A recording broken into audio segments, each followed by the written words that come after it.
मनुष्य जीवन दिव्य सत्ता की एक बहुमूल्य धरोहर है, जिसे सौंपते समय उसकी सत्पात्रता पर विश्वास किया जाता है। मनुष्य के साथ यह पक्षपात नहीं है, वरन ऊंचे अनुदान देने के लिए यह प्रयोग परीक्षण है।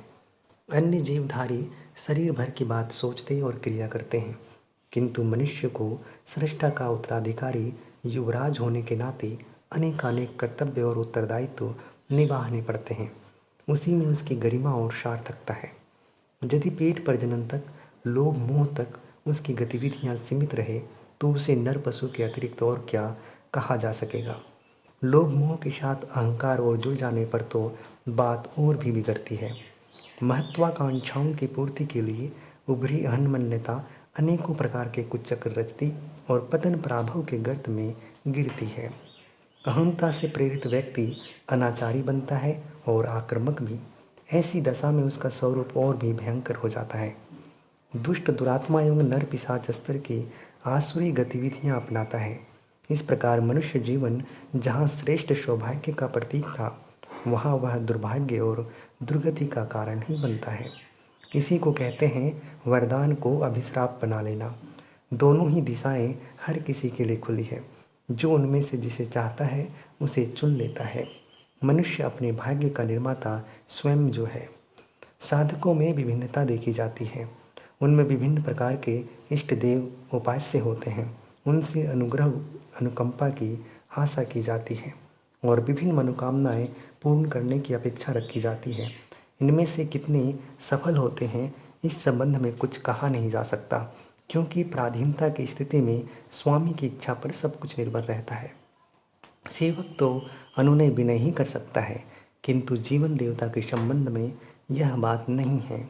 उसकी अभ्यर्थना सही रूप से बन पड़ने पर वह सब कुछ इसी कल्प वृक्ष के नीचे प्राप्त किया जा सकता है, जिसकी कहीं अन्यत्र से पाने की आशा लगाई जाती है। ब्रह्मांड का छोटा सा रूप पिंड परमाणु है। जो ब्रह्मांड में है वह सब कुछ पदार्थ के सबसे छोटे घटक परमाणु में भी विद्यमान है और सौर मंडल की समस्त क्रिया प्रक्रिया अपने में धारण किए हुए हैं। इसे विज्ञानवेताओं ने एक स्वर में स्वीकार किया है। इसी प्रतिपादन का दूसरा पक्ष यह है कि परम सत्ता ब्रह्मांडीय चेतना का छोटा किंतु समग्र प्रतीक जीव है। वेदांत दर्शन के अनुसार परिष्कृत आत्मा ही परमात्मा है। तत्व दर्शन के अनुसार इसी काय कलेवर में समस्त देवताओं का निवास है। परब्रह्म की दिव्य क्षमताओं का समस्त वैभव जीव ब्रह्म के प्रसुप्त संस्थानों में समग्र रूप से विद्यमान है। यदि उन्हें जगाया जा सके तो विज्ञात अतीन्द्रिय क्षमताएं और अविज्ञात दिव्य विभूतियाँ जागृत, सक्षम एवं क्रियाशील हो सकती है। तपस्वी, योगी, ऋषि, मनीषी, महामानव, सिद्ध पुरुष ऐसी ही विभूतियों से संपन्न देखे गए हैं। तथ्य शाश्वत और सनातन है। जो कभी हो चुका है वह अब भी हो सकता है। जीवन देवता की साधना से उन महासिद्धियां को प्राप्त किया जा सकता है। कस्तूरी के हिरण जैसी बात है। बाहर खोजने से थकान और खींची हाथ लगती है। शांति तब मिलती है जब उस सुगंध का केंद्र अपनी ही नाभि में होने का पता चलता है।